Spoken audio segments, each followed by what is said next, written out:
Welcome to Who We Are. I am your host, Nicola Ajayi, and this is a show where we talk about the things that make us who we are: our faith, our families, our pains, our struggles, our successes, and our triumphs as well. And today I have a special guest in studio. Her name is Shelly Simon, and she's a lady who has overcome some things. She's had some struggles, but thank God she's on her way out of those, and she has a story that will bless you today. So welcome to the show, Shelly. Thank you so much for having me, Nicola. You're welcome. Now, this is Who We Are. That's the title of the show, right? So I like to have the guests, in their own words, tell everyone who they are. So, Shelly, who are you? It's a very easy question that you ask, but it can also be a hard one because to look inside of ourselves and to be very introspective can be difficult. But with that said, who am I? I am someone I think who's resilient. I've been through a lot of different things, but through it all, my faith has kept me going, my faith in God. So I'm someone who's a believer. I am a boy mom of two. I'm a wife, a sister, a daughter, and I'm an attorney here in Houston. All right. Okay. So you mentioned that you're a wife and a boy mama. I like that, boy mama too. Tell us a little bit about your family, about your husband and your kids. Yes, a little bit about my family. Well, I was born in Jamaica, and I came here with my family when I was a child. And funny enough, my husband came the very same year. And so he is from Haiti. And so we have that Caribbean background. Yeah. We've been married for 6 years. This August will be our 7th year. We have 2 little boys, Kingston, who's 4, Silas, who's 2. And yeah, that's just a little bit about the family. Right. So I know that you had some struggles during your pregnancy, and I think it was with Silas, right? Your second born, yes. Right? So let's talk a little bit about motherhood, right? Mm-hmm. Because as mothers, we go through a lot to sometimes bring these little humans here on the planet. And for yes. Some women, it's the struggle to even conceive in the mm-hmm. first place, right? I mean, the infertility and things like that. Others, no problems getting pregnant, but as the baby starts to develop, issues could either arise mm-hmm. with the fetus or with the mother themselves. And mm-hmm. others, it's not even that, but it's the actual delivery process itself. So mm-hmm. there's just a lot of factors that come into play with being a mother. Tell us a bit about your struggle and about the issues that you experienced bringing your sons to the world. Yes, with my first, Kingston, I didn't have any problems conceiving or with the pregnancy or labor and delivery. Went fairly well. And when Kingston was about 10 months old, I mentioned to my husband that I wanted to start trying again because I wanted my kids to grow up and be very close in age. And so soon thereafter, we started trying and we got pregnant again very, very quickly. And so never had any problems with conception. And so, thank God for that. The pregnancy was going along fairly well. And then I had about 13 weeks, and I remember being at church and having some difficulties breathing. I went to like a standalone ER, and I was giving a breathing treatment. I'd never really before had many struggles with my breathing, but I had come off of my allergy medication with my pregnancies, and I think my allergies just exacerbated. Okay. And so after that, I thought everything was fine. And then when I was about 38 weeks with Silas, I got sick, and it just progressed to the point where I had a really high fever, and I just knew that I wasn't doing well. And so my husband was at work at the time, and I was home with my son. Mm-hmm. And I ended up calling my parents. They came over, and my husband came home early from work. He took me to the ER, and my parents stayed with my oldest. And they ended up diagnosing me with pneumonia. Mm-hmm. And so I was, full term, and just got diagnosed with pneumonia. They gave me a breathing treatment, and they sent me home. I can imagine how scary that was for you, though. Yes. Having pneumonia during pregnancy, and And with pregnancy, it's the kind of thing where you don't want to just take so many drugs. Even though they're helping you, you still have that fear, right? Yes. That anything that you take can harm your child. Yes. So I imagine that must have been hard for you in dealing with that. It was, because they always say, like, don't get an x-ray done while you're pregnant. There you And go. they were like, oh, well, we have to do an x-ray of your chest. And I was like, oh, well, but I'm pregnant. And they said, well, you're far enough along that it's okay. Yeah. And at some point, you also have to think about the health of the mother. I think we do so much for our children that sometimes, you know, we want to put ourselves last. Right. And so at that point, I was so sick that I knew that I had to, you know, start taking the antibiotics and get the x-ray done and address my health concerns so that I can also have the best chance of having a healthy baby. Because if you have a healthy mother, it's a better chance of having a healthy baby. And so, you know, we went to the ER, we came home, and I was told, okay, so, you know, the breathing treatment that you were given usually will kind of stave off the contractions. And so I thought, okay, you know, she said, you may have a little bit more time, so hopefully you can get better. But actually went home and labored all night. I thought that it was Braxton Hicks that I was having throughout the night because the contractions weren't as strong. But in the morning, when there was when they hit, you know, those contractions hit. Yeah. You know, when they hit. I was, and just for those that are not sure what the Braxton Hicks are, those are the little, test contractions or the baby contractions that are just your uterus trying to test you out and get you ready. But Shelly, you actually are really a strong woman, because for you to have gone all night with those type of real contractions, thinking they were the Braxton Hicks, that's actually amazing. I know when when my real contractions hit, I mean, there was no mistaking. I knew I was in labor and that was it. But you actually went all night with the Braxton Hicks, actually got all the way to, were you 10 centimeters when you got to the hospital? Tell us about what happened when you got to the hospital. Yes. So in the morning, the real contractions set in.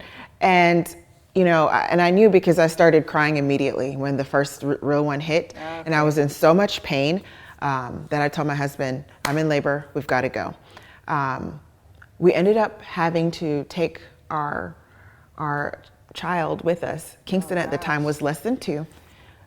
To the hospital, and we kind of didn't really I didn't want him to see me in pain. I didn't really want to bring him along for that experience, but I had no choice, and that's what happened. And so we had to go in the thick of traffic, because by the time we got everything together to the hospital, and during that whole time, I was really nervous because I was almost trying to keep the baby in. Yeah, right.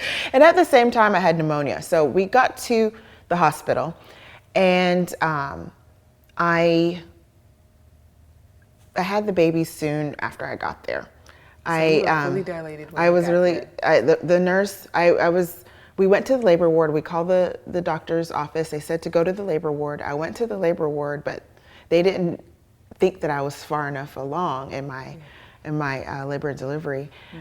They just didn't know. And so they sent me back to the intake. And when I went to intake, the nurse was like, oh, you're really far along. You're 8 centimeters. Imagine that. So brought me back up, and I ended up not having a doctor when I delivered my son, and I ended up actually delivering him myself. Oh, wow. While I was sick with pneumonia.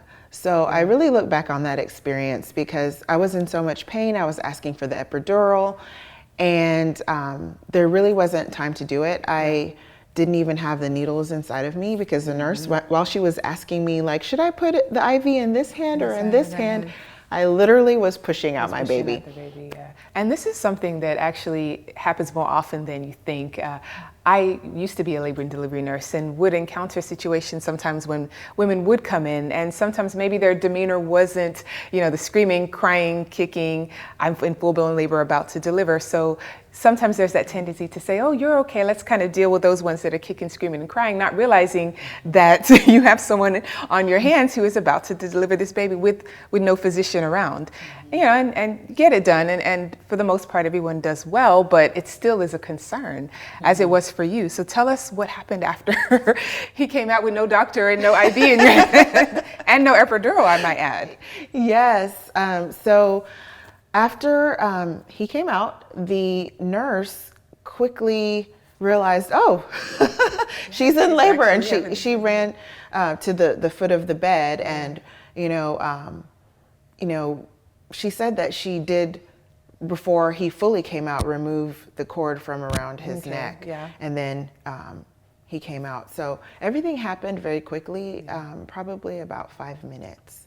Wow, from door to baby, 5 minutes. Perhaps so, because my mom is also a labor and delivery nurse, and she looked at my chart and she was like, so 5 minutes? She's like, this is really fast. That's a record, Shelly. Look at you. Yeah, so, you know, it seemed as if everything went fine. It seemed as if everything went fine with the delivery because, you know, I didn't have the epidural, which I really, really wanted, but I ended up having it natural, and it seemed as if everything went fine, but it wasn't, because he came out so quickly. He had problems regulating his temperature and also problems breathing. And it always kind of makes me a little bit emotional to talk about, but they took him to the NICU. They told us that his temperature wasn't where it needed to be. And so we're gonna take him, we're gonna put him under the lamps and warm him up. And so I thought, okay, that doesn't seem like a big deal. So they took him, and then they came back and told us, well, he turned blue and he's not breathing. He would have lapses where he would stop breathing. And so that was, you know, really devastating to hear, because you just don't want anything to go wrong with your baby. And so they told us he needed to stay in the NICU for another 5 days. And I was trying to be hopeful and work through that. And it's unusual because at 38 weeks, usually those babies do well, right? It's usually, we imagine NICU, right? We imagine the younger ones, the preemies, the sick ones. And here he was at 38 weeks. And so while he was there, I got discharged, but he also ended up staying for longer, because during that 5 days, he had another episode where he stopped breathing. And it was extremely stressful for me. I was still not well because I have pneumonia at this point. Still have it. And I told my husband, you know, I'm not doing well and I don't feel well. I was struggling with the pneumonia, and you know, I thank God for my husband, because he was like, okay, tomorrow we're gonna take you to the doctor. And you know what, I really didn't, I don't know, for some reason, as a mom, you kind of want to like forget about yourself. And so I really didn't expect him to jump and take such quick action, but thank God he did, because I went to the doctor and my blood pressure was really, really high. It was sky high at that point. I see you getting emotional, just even thinking about it, right? Doesn't it just bring back that terror that you felt? Well, we're actually going to pause. We're going to take a break right now, but we're going to come back because there's more to this story, and it's such a profound one. So we'll be back.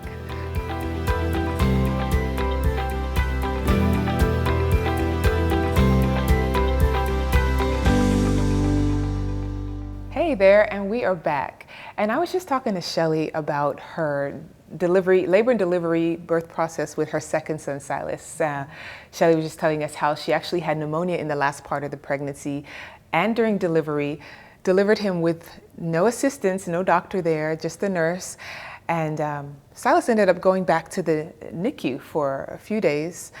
So here Silas is in the NICU, you're discharged, you get home, right, and you realize you're still not well. You're still battling the pneumonia, on top of the fact that you don't even have your baby there with you. So just walk us through that. What were those next few days and weeks like? Well, it was very stressful, and you know, having a healthy pregnancy and labor and delivery with my first one, it was just a stark contrast. And so I'm definitely, I can definitely relate to women who've been through these type of struggles. And so my husband, as I mentioned, he took quick action. We went back to the doctor, found out that my blood pressure was very high. And I ended up calling my doctor's office, and the nurse told me, you need to admit yourself into the ER because of how high my blood pressure was. And so we drove back to the hospital where our newborn was, and I visited him. And then I went downstairs and ended up getting admitted. So how high was your blood pressure at this point? Were we in the 200s? Do you remember? I believe it did get to the 200s. It was really high. And before that experience, I didn't know anything about blood pressure. I would just see numbers, and it just didn't really make sense to me. Exactly. I just, because I'm not from the medical background, I didn't really know what this means. So, seeing, it's 198 over whatever, it's like, well, what does that mean? Which I is don't know. extremely high, by the way. And the risk there is a stroke, right? Because the higher your blood pressure goes, it can burst blood vessels in your brain, which is a stroke. And that's the risk there, or seizures is another one as well. Exactly. Yeah. So what happened next with that? So what happened was that I thought, okay, fine. I didn't realize the seriousness of it, to be honest with you. I didn't realize the seriousness of the stroke and the blood clots, the blood pressure.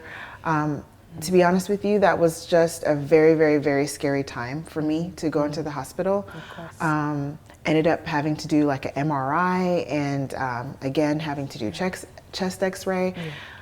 Just all the things that they were putting me through, I was terrified. Of course.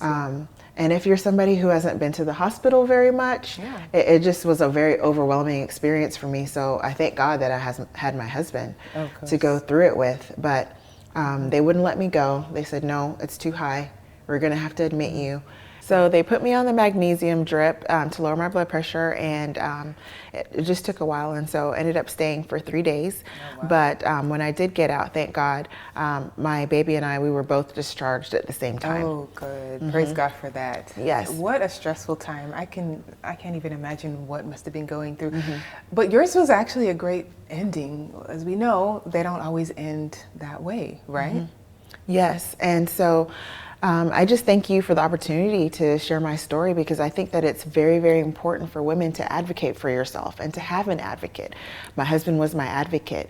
I had on the spectrum a form of eclampsia, and so you can definitely die from that. And so I thank God, because I look back and I say, you know what, that was terrible, but because of my pneumonia, I found out that I had high blood pressure. Otherwise, had I not had the pneumonia, I don't think I would have gone to the doctor, and I wouldn't have known. And so I could have possibly had a stroke. I could have possibly passed away.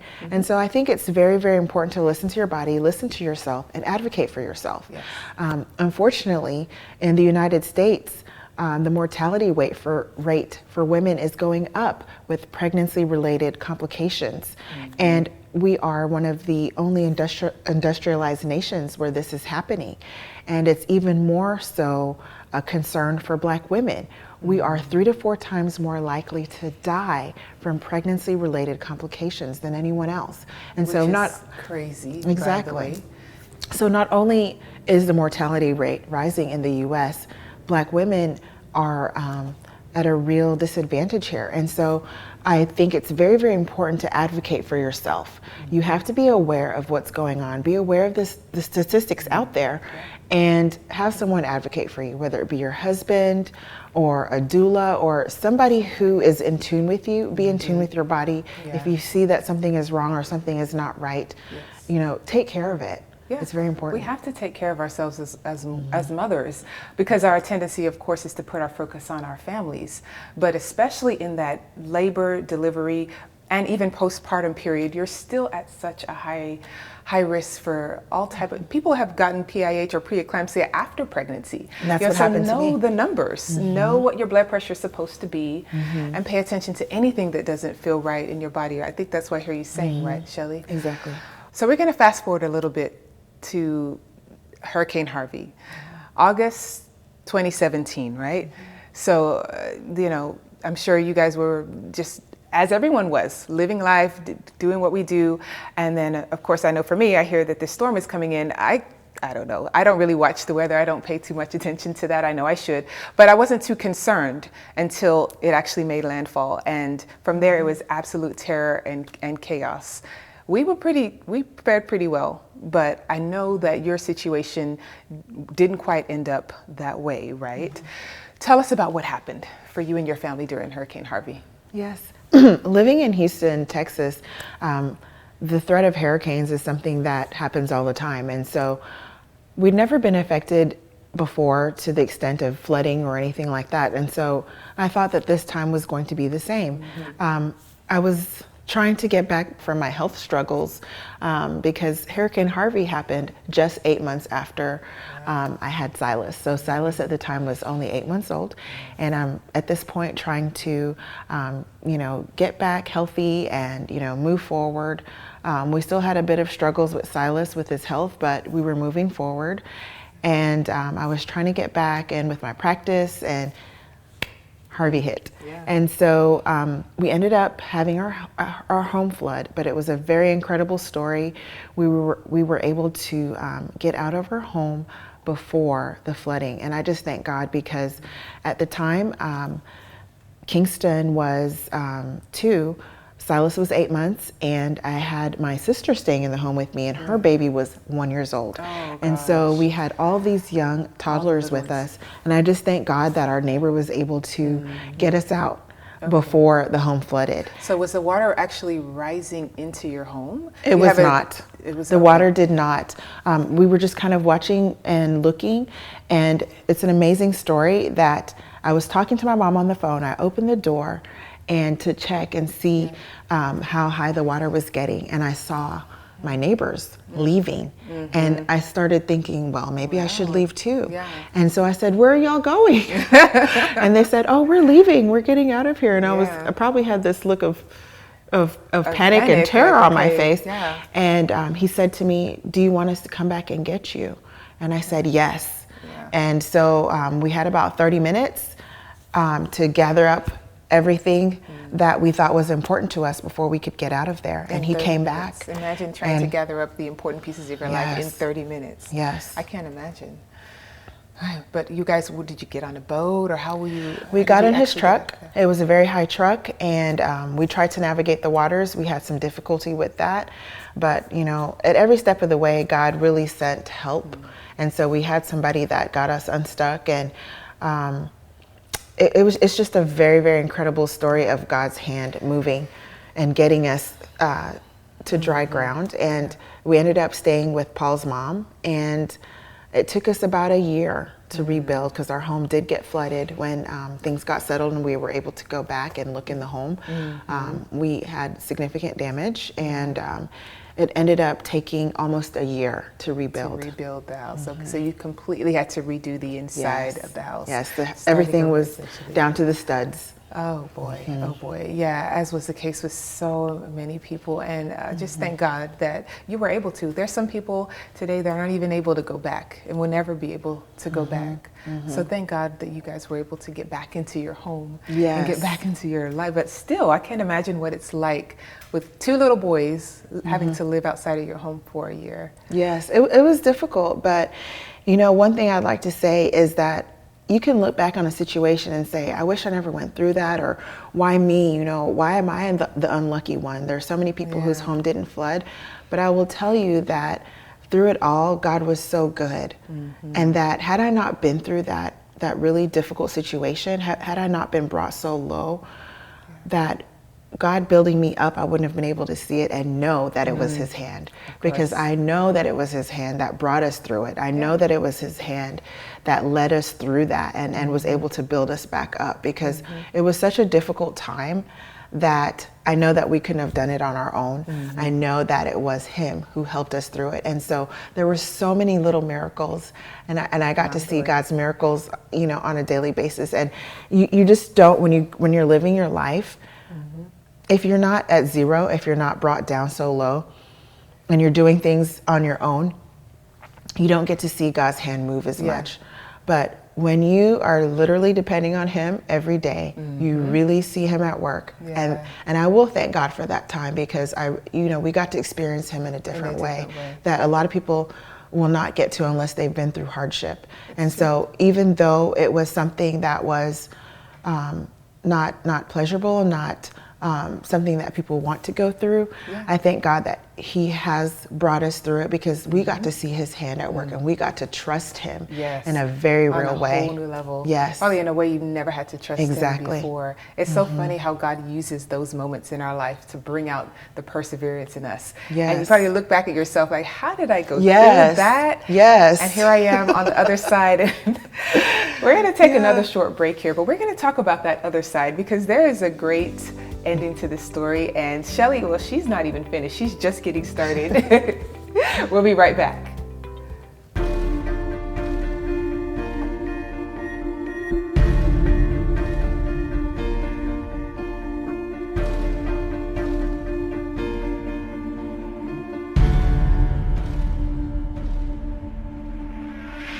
Hey there, and we are back. And right before the break, I was just talking to Shelly about her difficult labor and delivery process with her second son.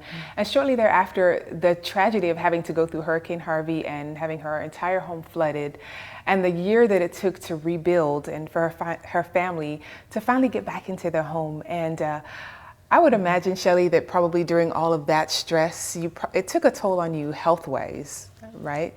So can you tell us, how is your health today? How are you doing health-wise? Yes, as women, it's sometimes very difficult to lose all the baby weight that you gain. And as I mentioned before, I was struggling with the high blood pressure.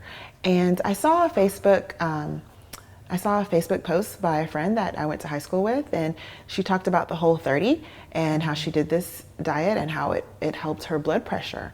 And so I was immediately drawn, and I had been wanting to do this before the storm. I had been wanting to do the Whole30 diet before the storm. And what is it, the 30 diet? It's called the Whole30. The Whole30. The Whole30. And so, of course, when Hurricane Harvey hit, all those, the focus was getting our home rebuilt. And so to come back and come full circle after the storm, and then to say, okay, we're back in our home, let's do it. And so my husband and I, we embarked on the journey.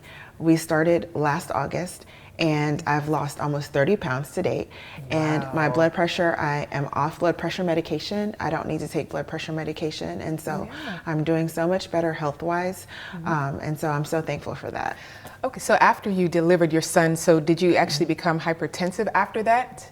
Did you actually turn into full-blown hypertension, right? Yes, as it hypertension sometimes does happen. Yes. Yeah, the PIH can turn into that. Exactly. So you were actually on meds, right? Yes. And one thing that a lot of people, I wish, knew was the fact that your weight has a lot to do with your blood pressure. And it's sometimes, as in your case, losing that weight and getting back to a healthy weight will take you off the meds, essentially, and will bring your blood pressure down to reasonable levels. So praise God for that. So you're off the meds, you did the Whole30. So what is this Whole30 all about? What is your daily meal plan like? Well, the Whole30, it's really a diet that's really meant to help your health. It also can help you lose weight, but really what it is to find foods that kind of irritate you and to kind of cut them out of your diet. Okay. And so in the Whole30, you cut out carbs, you cut out sugar, you kind of cut out a lot of the fun stuff. Oh, all the good stuff. No rice. No rice. No rice, no carbs, no sugar. And so to make it simple, it's a meat and vegetables type of diet. Okay. Very similar to kind of the paleo diet, but a little different. So it was very difficult. No sweets, no cookies, no ice cream, no dairy. So it's a very restrictive diet. It's meant to kind of highlight what kinds of things are bothering you and what kinds of things you can kind of eliminate going forward. And do you eliminate these permanently, or at some point do you ease them back into your diet? You ease them back in to see how you react to them. Okay. And you can, and if something is not reacting very well to you, you can remove it permanently. So that's really the purpose of the diet. The purpose is about health. Yeah. And so weight loss is a great benefit, yeah. but really it's about health. And so that drew me to it. And there are a lot of people that actually have intolerances and even allergies to things and you don't even know because Exactly. you're just eating everything. Exactly. So it's kind of like an elimination and bring them back one by one. Exactly. I love that. Exactly. And so Shelly, you also mentioned that you're an attorney. You have your own law firm before, I guess before you had the children, right? Yes. And I would imagine during the whole difficult pregnancies and Hurricane Harvey, of course, that kind of got pushed to the back burner. Absolutely. Absolutely. Tell us how you were able to get back as practicing and get your firm back on the right track. Yes. So before Hurricane Harvey, I was trying to get my practice back up and going, and I was officing out of another colleague's office. And when Hurricane Harvey happened, it actually ended up flooding. So not only did our home flood, the office flooded as well. And so I was really at a point where I was like, okay, God, well, what do you want me to do here? Because right. Yeah. things aren't really working out. And so I after we moved back in our home, started back up again. And now I have my law firm, I have my law office, and getting back out there, I've relaunched. Yes. And so, things are picking back up, things are normalizing. As you mentioned, we've rebuilt our home and we're back in there. And so things have really started to turn around. They have turned around. And what type of law do you practice? So I practice immigration, family, and personal injury. Okay, and let the viewers know how they can contact you if they need to utilize your services. You can reach me at www.shellysimonlaw.com. I'm also on Instagram, Simon Says Law, and YouTube, Simon Says Law as well. Simon Says Law. I like that. A cute ring to it. Yeah. So this has just been an awesome time that we've had with Shelly, and I want to thank you, Shelly, for joining me today. Your testimony was an awesome one, and I know it's going to be a blessing to someone. Having to have gone through difficulties in your pregnancy, your own health, your baby's health, then coupled with the fact that you lost everything and had to rebuild and also rebuild your own law firm. But here you are today, you're on top, you are doing well, and this is a lady who is very resilient. And I thank you for blessing us with your story, Shelly. So Shelly, I want you to speak to that lady out there. Maybe she's going through a difficult pregnancy and delivery, maybe she's having issues with her health or her child's health or her career even. But speak to her and let her know how she can persevere and get on the other side like you were able to do.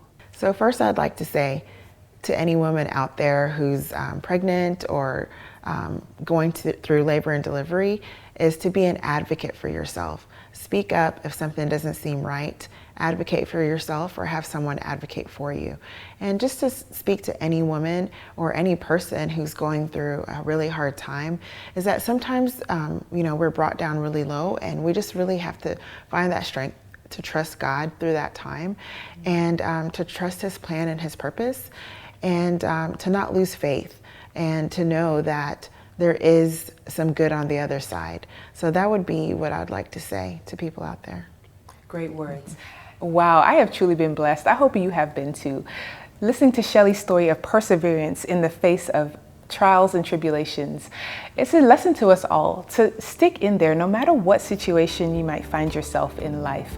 Trust God, believe in Him, hope, and keep praying.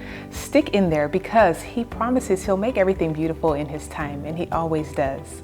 My name is Nicola, and this has been Who We Are on One Word TV. I thank you for watching, and follow us on YouTube, Facebook, and also on Instagram. Remember to let your light shine for Jesus all the time. Stay blessed, and we'll see you next time.